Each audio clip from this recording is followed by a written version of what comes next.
अप्रैल 2025 मंगलवार। पहला पाठ गणना ग्रंथ अध्याय 21 पद संख्या 4 से 19। यात्रा करते करते लोगों का धैर्य टूट गया और वे यह कहते हुए ईश्वर और मूसा के विरुद्ध बुनबुनाने लगे, आप हमें मिस्र देश से निकालकर यहाँ मरुभूमि में मरने के लिए क्यों ले आए? यहाँ ना तो रोटी मिलती है और ना पानी, हम इस रूखे सूखे भोजन से उब गए हैं। प्रभु ने लोगों के बीच विषैले सांप भेजे और उनके डस से बहुत से इजरायली मर गए। तब लोग मूसा के पास आए और बोले, हमने पाप किया, हम प्रभु के विरुद्ध और आपके विरुद्ध बुनबुनाए। प्रभु से प्रार्थना कीजिए कि वह हमारे बीच में से सांपों को हटा दे। मूसा ने जनता के लिए प्रभु से प्रार्थना की और प्रभु ने मूसा से कहा, कांसे का सांप बनवाओ और उसे डंडे पर लगाओ।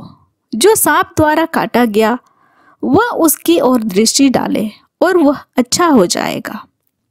मूसा ने कांसे का सांप बनवाया और उसे डंडे पर लगा दिया। जब किसी को सांप काटता था तो वह कांसे के सांप की ओर दृष्टि डालकर अच्छा हो जाता था। यह प्रभु की वाणी है।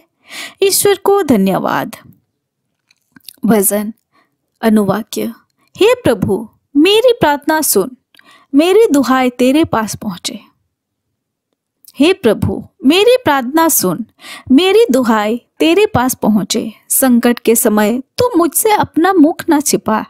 मैं तुझे पुकारता हूँ, तू झुक कर शीघ्र ही मेरी सुन। अनुवाक्य। हे प्रभु, मेरी प्रार्थना सुन, मेरी दुहाई तेरे पास पहुंचे। जब प्रभु सियोन का पुनर्निर्माण करने और अपनी संपूर्ण महिमा में प्रकट हो जाएगा, तब सभी राष्ट्र उनके नाम पर श्रद्धा रखेंगे और पृथ्वी के समस्त राजा उसके प्रताप के सामने झुकेंगे। वह दिन दुखियों की प्रार्थना सुनेगा, वह उनकी प्रार्थनाओं का तिरस्कार नहीं करेगा। अनुवाक्य। हे प्रभु, मेरी प्रार्थना सुन, मेरी दुहाई तेरे पास पहुंचे। भावी पीढ़ी के लिए यह लिखा जाए ताकि नवीन राष्ट्र प्रभु की स्तुति करें। प्रभु ने अपने ऊंचे तथा पवित्र स्थान में झुक कर देखा और स्वर्ग से पृथ्वी पर दृष्टि दौड़ाई, जिससे वह बंदियों की कराह सुने और मरने वालों को छुड़ा ले। अनुवाक्य। हे प्रभु, मेरी प्रार्थना सुन, मेरी दुहाई तेरे पास पहुंचे। जय घोष। बीज ईश्वर का वचन है, बोने वाला मसीह है। जो यह बीज पाता है वह सदा जीवित रहता है। संत योहन के अनुसार आज का पवित्र सुसमाचार अध्याय 8 पद संख्या 21 से 30। यीशु ने फरीसियों से कहा, मैं जा रहा हूं, तुम लोग मुझे ढूंढोगे किंतु तुम पाप की स्थिति में मर जाओगे। मैं जहां जा रहा हूं तुम वहां नहीं आ सकते। इस पर यहूदियों ने कहा, कहीं यह आत्महत्या तो नहीं करेगा? यह तो कहता है, मैं जहां जा रहा हूं तुम वहां नहीं आ सकते।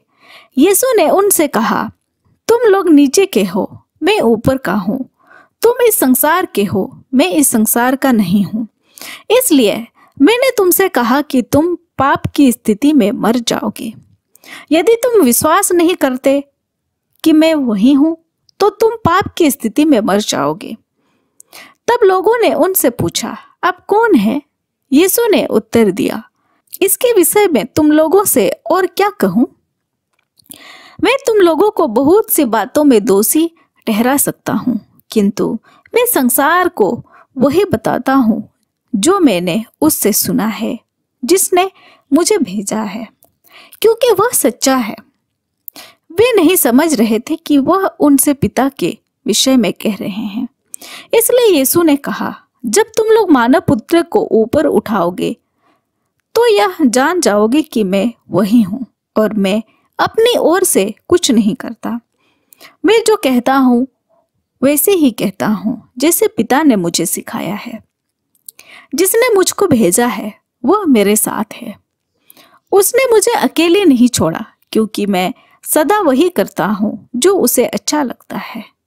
बहुतों ने उन्हें यह सब कहते सुनकर उनमें विश्वास किया। यह हमारे प्रभु यीशु ख्रिस्त का सुसमाचार है। ख्रिस्त की जय। आइए आज के पाठों पर थोड़ा सा मनन चिंतन करते हैं। कभी कभी हम हमारा धैर्य खो बैठते हैं। कठिन परिस्थितियों में हमारी सहनशीलता की भावना कमजोर हो जाती है।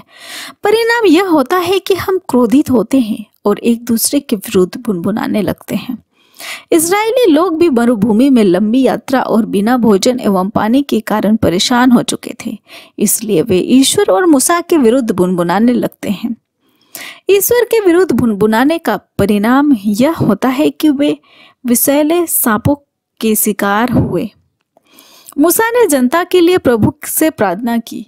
ईश्वर के कहने पर मूसा ने कांसे का सांप बनवाया और डंडे पर लगाया।